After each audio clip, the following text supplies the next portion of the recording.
मेरे साथ कुछ छोटे छोटे बच्चे भी खड़े हुए हैं। चलिए इन्हीं से जान लेते हैं इस बार यहाँ पर। वैसे इनके भी आपके वोट बन गए? नहीं, लेकिन इनसे विचार भी जानना बहुत जरूरी है जी। हम 18 साल के नहीं हुए अभी 18 साल के नहीं हुए। चलो 18 साल के हो जाओगे तो किसे वोट डालोगे? हम बीजेपी को डालेंगे। बीजेपी? क्या कारण है बीजेपी को वोट डालो? वो नाम छा रहा उसका कहते। किसका नाम छा रहा है? बीजेपी का। बीजेपी का नहीं, बीजेपी में कोई एक नाम तो होगा जिसका नाम छा रहा है। मोदी। मोदी। तो इस बार आपको क्या लगता है कौन जीतेगा, मनोज तिवारी या कन्हैया कुमार? मनोज तिवारी। मनोज तिवारी। क्या कारण है? ये तो नहीं पता। ये इनको कारण नहीं पता, लेकिन ये कह रहे हैं कि मनोज तिवारी जीतेगा। आप बताइए कौन जीतेगा? कांग्रेस। कांग्रेस जीतेगी। कांग्रेस की तरफ से कौन खड़ा है?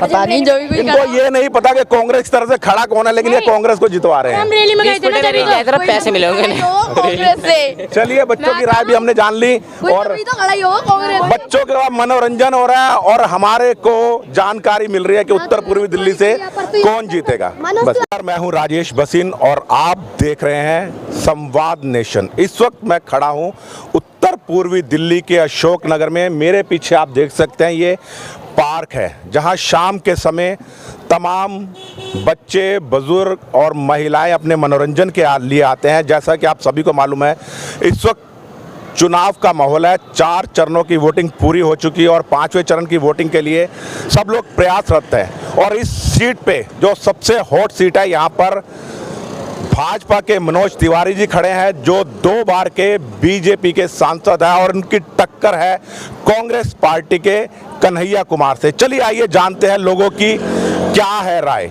मेरे साथ कुछ लोग खड़े हैं। सबसे पहले मैं आपसे जानना चाहता हूं, सर आपका नाम क्या है? हरिया जी, आप ये बताइए इस बार उत्तर पूर्वी दिल्ली से कौन सा उम्मीदवार जीतेगा? ये मनोज तिवारी है जी। यहाँ से क्या कारण है मनोज तिवारी जी जीते? कोई अच्छा काम है, विकास है, यही अब की बार तो देखो है ही तो मोदी सरकार तो है ही है। मतलब आप किसके नाम पर वोट करेंगे, मनोज तिवारी के नाम पर या मोदी जी के नाम पर? मोदी जी के नाम। अच्छा, आप बताइए। मेरा नाम वाईडी त्यागी है जी। मैं यहीं एमएजी फ्लैट में रहता हूँ और हम जो विकास की बात कर रहे हैं ये विकास मोदी जी के नाम पे हो रहा है। अच्छा। हाँ, और जो जीत होगा मनोज तिवारी या पूरे इंडिया में जो 400 प्लस सीटें कह रहे हैं ये मोदी जी के नाम पे आ रही मतलब 400 पार जो दावा बीजेपी कर रही है, 400 पार का ये दावा पूरा होगा। लेकिन कन्हैया कुमार को क्या क्यों नहीं पसंद करते? तो हमारे यहाँ का ही नहीं, वो तो बिहारी है, बाहर का है उसका। हाँ बिहारी। आप ये मत कहिए कि बिहारी है, वो भारतवासी है, वो भी भारतवासी है। आप कंट्रोवर्सी में ले रहे हैं कि वो बिहारी है। भारतवासी तो है, सब भारतवासी, लेकिन उसका अपना कैरेक्टर तो कुछ नहीं है ना यहाँ। क्यों ऐसे कैरेक्टर क्यों नहीं है? वो तो उसके नेतृत्व में तो नारे लगते हैं कि जिस घर से अब जुल्म निकलेगा। मैं वो तो टुकड़े टुकड़े गैंग का तो भारत को तोड़ने की बात कर रहा है। कैसे बात करता तोड़ने की? जेएनयू में बोला नहीं उसने थोड़ी बोला था।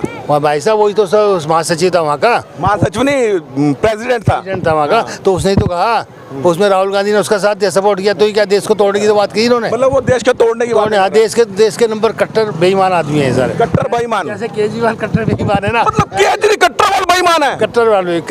कट्टरबाज बेईमान केजरीवाल। तो दिल्ली में बिजली मुफ्त कर दी, पानी मुफ्त कर दिया, स्वार्थ के लिए, वोट बैंक के लिए बस। वोट बैंक के लिए। मतलब दिल्ली की जनता लालच में फंस के वोट दे गई। और क्या? कमल बीजेपी वोट देना है। हमारे भाई ओनली बीजेपी। Only BJP. क्या कारण है कन्हैया कुमार को वोट क्यों नहीं देंगे? वो देशद्रोही भाई है। देशद्रोही है। देशद्रोही कैसे देशद्रोही है भाई? देश तोड़ता है वो, जब है तो है भाई, इसमें क्या अंतर है? आप कुछ बताइए तो सही, कैसे देशद्रोही? अभी आपको पता है टुकड़े टुकड़े गैंग का बंदा है। उन्हें खुद ही बोला था, उन्हें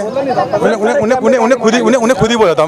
ठीक है, लेकिन अगर उसने बोला था कन्हैया कुमार ने, आज तक ये बात भाजपा के लोग या सरकार साबित क्यों नहीं कर पाए? मैं आपको बताता हूँ वो उस वक्त वहां पर मौजूद नहीं था जब ये नारे लगे थे, भारत तेरे टुकड़े होंगे इंशाअल्लाह इंशाअल्लाह। उस वक्त वो वहां मौजूद नहीं था। और जब ये उमर खालिद इस मामले में गया, शर्जील इमाम गया। दिल्ली पुलिस से बेकार है, इन्हें पता नहीं है। दिल्ली पुलिस तो आज तक चार्जशीट पेश नहीं कर पाई। कर दी उन्होंने, कर दी उन्होंने। तो वो जेल में कब जाएगा? ये कह रहे हैं कन्हैया कुमार जल्द जेल में जाएंगे। आप यहाँ पर देख सकते हैं इस पार्क के अंदर हमारे जो बुजुर्ग रिटायरमेंट ले चुके हैं साथी, वो यहाँ पर अपना मनोरंजन कर रहे हैं और चाय की चुस्कियों के साथ कर रहे हैं। मैं भी इनके बीच में बैठ जाता हूँ और मैं भी चाय की चुस्की लूंगा। आप आगे आ जाइए। बाबूजी मैं आपसे जानकारी लेना चाहता हूँ, सबसे पहले आप अपना शुभ नाम बताइए।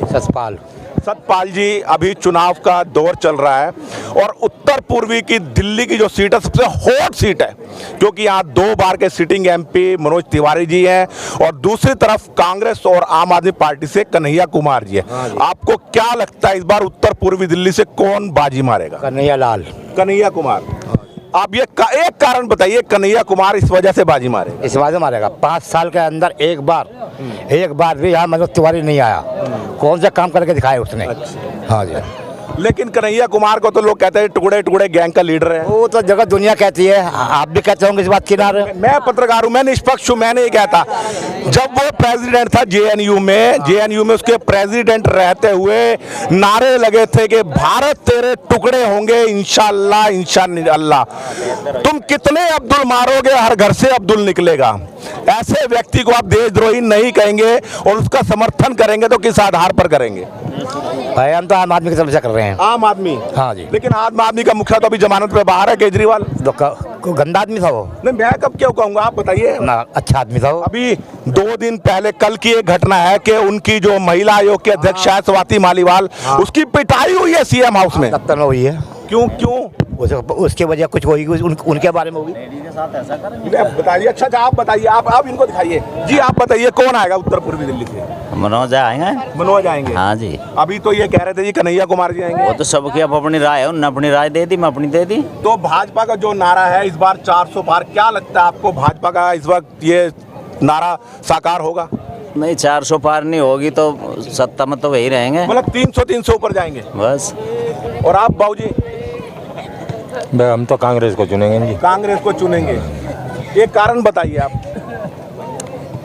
हम तो इसी को चुनता है, कांग्रेस को चुनते हैं, कांग्रेस को ही वोट देंगे। लेकिन कांग्रेस के पास अपना कोई प्रत्याशी नहीं मिला, उन्होंने वामपंथी विचारधारा कन्हैया कुमार को खड़ा कर दिया। ये तो है। फिर भी आप कांग्रेस को वोट देंगे? अरविंदर सिंह लवली ने इसी बात से नाराज होकर इस्तीफा दे दिया। क्या अरविंदर सिंह लवली को टिकट नहीं मिल सकता था? हाँ, वही तो है क्या हकदार। तो फिर कन्हैया कुमार को क्यों दे दी टिकट? अब क्या बताएं जी। इनके पास इस प्रश्न का कोई उत्तर नहीं है। कोई मेरे इस प्रश्न का उत्तर देना चाहेगा कि यहाँ से एक बाहरी प्रत्याशी जो बिहार स्टेट से आता है उसको यहाँ पर टिकट दे दिया गया। कांग्रेस ने अपने किसी भी साथी के ऊपर कोई एतबार नहीं किया। यहाँ पर कुछ और लोग भी हमारे बुजुर्गवार बैठे हैं। बाबूजी आप बताएंगे इस बार यहाँ से चुनाव में बाजी कौन मारेगा? कन्हैया कुमार मारेगा? कन्हैया कुमार मारेगा। छिन रहा है जी, ये कह रहे जी कन्हैया कुमार मारेगा। 1 मिनट में निकल जाऊं जी यहाँ से। आप बता सकते हो जी बाबूजी इस बार यहाँ से कौन जीतेगा, मनोज तिवारी या कन्हैया कुमार? कन्हैया कुमार जीतेगा। कन्हैया कुमार? कन्हैया कुमार 100%। एक कारण बताइए क्यों जीतेगा वो? क्यों? कारण क्यों? आप ये बताइए कौन सा कारण नहीं है जो आना जीतता है? बताइए। नहीं, आप बताइए वो कैसा कौन सा कारण है वो नहीं जीतता? नहीं, उसके ऊपर तो आरोप लगे कि उसके अध्यक्ष रहते हुए देश विरोधी नारे लगे, टुकड़े टुकड़े के नारे लगे थे। ये तो जिनके पर जितने सारे के सारे इकट्ठे ना हो रहे वहाँ भाई आरोप वाले जिनको कौन सा ऐसा सुखा है मैं खा लिया वो हम खेल। थाली वाली बात ना है जी, जो जवाब दे सके हम तो उनसे प्रश्न पूछेंगे। कुछ लोग यहाँ पर मिश्रित लोग हैं। कुछ लोग कहते हैं कि मनोज तिवारी जी एक तरफा जीतेंगे, कुछ लोग कहते हैं कन्हैया कुमार जीतेंगे। लेकिन इस बात का जवाब शायद किसी के पास नहीं है कि कांग्रेस के पास यहाँ का कोई अपना उम्मीदवार नहीं था जो बाहर से एक बाहरी उम्मीदवार को उन्होंने यहाँ से टिकट दी। इसी के साथ मैं अपनी वाणी को विराम देता हूं। मैं राजेश बसीन, संवाद नेशन के साथ, डिस्ट्रिक्ट पार्क, अशोकनगर। जय हिंद, जय भारत, वंदे मातरम।